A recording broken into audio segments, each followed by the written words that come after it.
se lance pas dans la production agricole n'importe comment. Lorsque tu veux tester par exemple une variété de manioc, tu ne devrais pas prendre le grand risque d'aller implémenter des hectares et des hectares avant de tester ta variété. Non, la meilleure stratégie c'est de trouver une petite espace où tu vas essayer de tester au moins une petite quantité afin de voir la probabilité de la réussite de la variété que tu veux mettre au sol. Et c'est ce que j'ai fait ici. Parce que l'objectif de la production de la patate douce que nous avons ici, c'est plus tard transformer ceci en une petite farine qui va nous permettre de faire des gâteaux à la place de la farine du blé.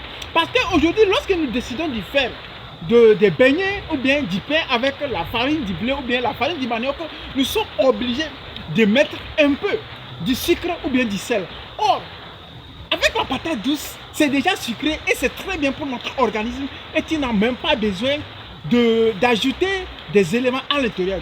C'est pourquoi nous avons voulu tester ceci. Parce que ce que je vois plusieurs personnes faire en agriculture, je l'ai déjà dit, c'est qu'ils veulent produire en quantité pour qu'on dise qu'il a produit sur des hectares. Si tu produis et que tu n'es pas rentable, à quoi bon? Lorsqu'on se lance en business, c'est pour être rentable. Et c'est ce que nous avons voulu tester ici.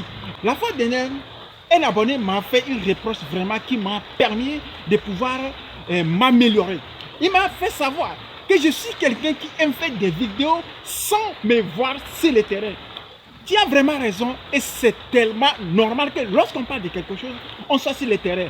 La saison des pluies prochaines, nous avons déjà programmé pour être sur le terrain. Vous allez également constater comment est-ce que nous allons aller négocier avec les tracteuristes. Vous allez également assister comment nous allons aller négocier les hectares pour la location. Mais au préalable, il était plus important pour nous de pouvoir rassurer les business que nous avons en ville pour pouvoir être un peu plus ou moins stabilisés avant que nous puissions nous lancer maintenant dans des fermes. Parce que lorsque tu décides de faire de l'agriculture, tu devrais être en permanence pour voir comment est-ce que tes ouvriers travaillent. C'est pour cette raison que vous n'allez jamais me voir pour le moment aller dans des espaces pour vous parler de l'agriculture en pratique.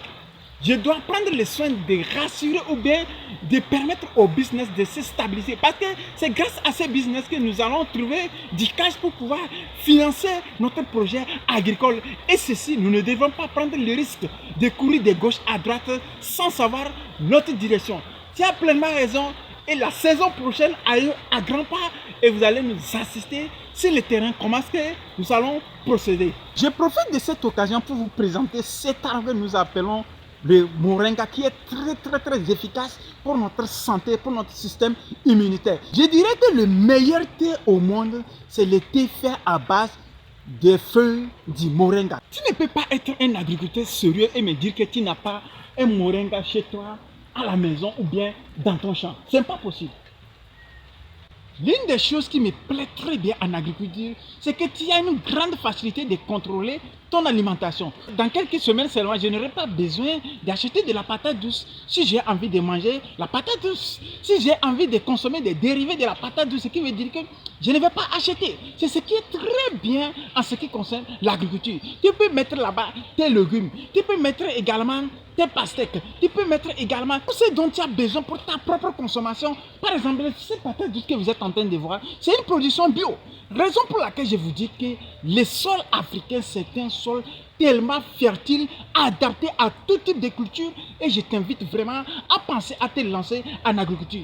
Moi, je suis convaincu seulement de deux projets sur cette terre et qui marchent et qui marcheront toujours, peu importe les vents et marées. Tout d'abord, l'agriculture, ensuite l'immobilier.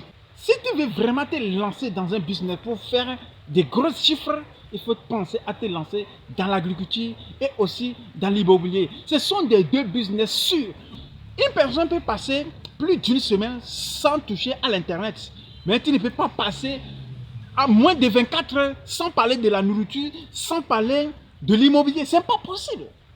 L'Afrique va commencer par parler du développement lorsque nous serons sûrs que nous avons atteint la liberté sur le plan agroalimentaire. Sans ça, si on continue de contrôler notre alimentation, si nous continuons toujours de manger ce que nous allons manger, chers amis, arrêtons les bavardages que l'Afrique va se développer, que l'Afrique va s'émerger. Je suis un super optimiste. Je suis convaincu qu'un jour, l'Afrique va s'imposer. Mais tout d'abord, nous devons être sûrs de contrôler notre assiette. Comme l'a dit la légende Thomas Sankara, celui qui contrôle ton assiette, te contrôle. Ce sont ces racines-là qu'on appelle la patate douce. Au bout de quelques semaines seulement, lorsque tu viens ici, tu ne verras plus que ce sont des racines, mais tu verras que ce sont des grosses tubercules, des patates douces. Vous-même, voici comment la liasse est en très bonne santé. Voici aussi un rejeton d'ananas que nous avons mis ici. L'objectif et le rêve, c'est d'arriver un jour à produire des jus de fruits bio pour remplacer les bières et les sucreries qui nous pourrissent la santé au quotidien. Nous devrons penser plus à produire des fruits pour transformer en jus de fruits pour pouvoir conserver mieux notre santé. Est-ce que ça aussi, c'est de la magie?